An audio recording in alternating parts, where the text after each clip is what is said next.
কারণ হচ্ছে যে আমাদের এসএসসি 2025 ব্যাচ আমরা 6,60,062 মানুষ ফেল করেছি, যা কিনা গত 16 বছরের রেকর্ডে এবার প্রথম ফার্স্ট টাইম এত মানুষ ফেল করেছে। আমার দাবি টিকটকার এবং ইউটিউবাররা আমাদের খাওয়া দেখেছে, যারা এগুলো কিনা টিকটকে ইউটিউবে দেখছি আমরা শুধু আপনাদের বলে দিই স্ক্রিনশট আমরা দেখাবো, সমস্যা নাই।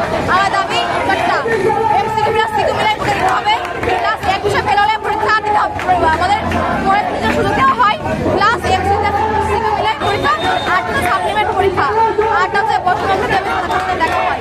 এটাই আমার দাবি। দাবি আমার বলতো আমরা এখানে থাকবো, কালকে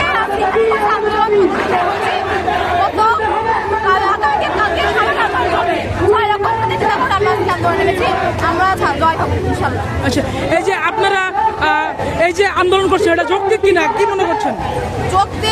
যৌক্তিক কিনা? অবশ্যই যৌক্তিক, অবশ্যই হলো যৌক্তিক। কেননা এক বিষয়ে স্টুডেন্টরা ফেল পরীক্ষা দিয়ে 3-4 বিষয়ে মানে ফেল এসে পড়ছে, এটা কেন? এটা কিসের জন্য? এই বিষয়টা অবশ্যই শিক্ষকরা দেখতে কথা ভালো করে খেলা দেখাচ্ছে। এক বিষয়ে আমি পরীক্ষা দিই, এই বিষয়ে ফেলটা কিভাবে আসে?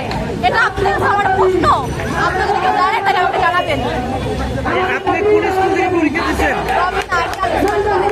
কোন বিষয়ে ফেল? সাধারণ গণিত। তো একটাতেই কেন ফেল আসছে মনে হয়? আমার ফেল আসছে আমি কারণ জানি না। আমি 2টা টিউশনি করে সারাদিন পড়ে আমি পরীক্ষা দিয়েছি, মেয়েদের পরীক্ষা খারাপ আসছে, মেয়েতে 0 এবং 7টা, সেখানে আমি দিয়েছি 8টা, যেখানে এমসিকিউ 30টা টিউশন দেওয়ার পরে বাসায় এসে মিলাই দেখি কি আমার 12টা, যেখানে কিনা পাস হলে আমার 12টায় কেন মার্ক দেওয়া হলো না, আমি কেন দাবি আমার না ছয়টা কমপ্লেন আজ আমাদের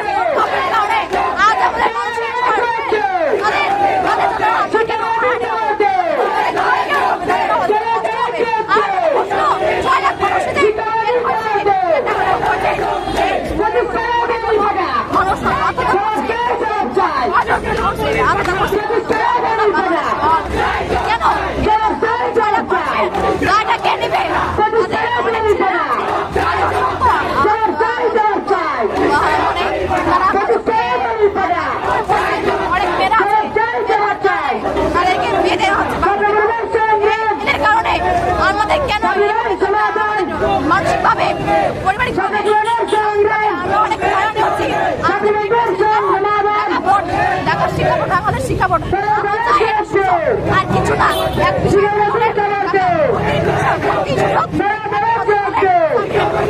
শিক্ষা বোর্ড থেকে আপনাদের কি বলেছে?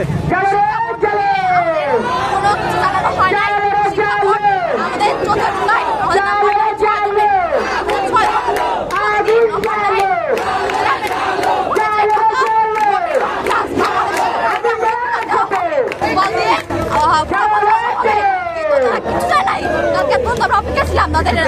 তাদের উত্তরে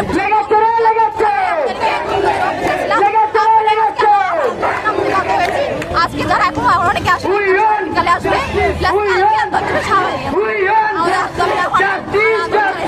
শেষ।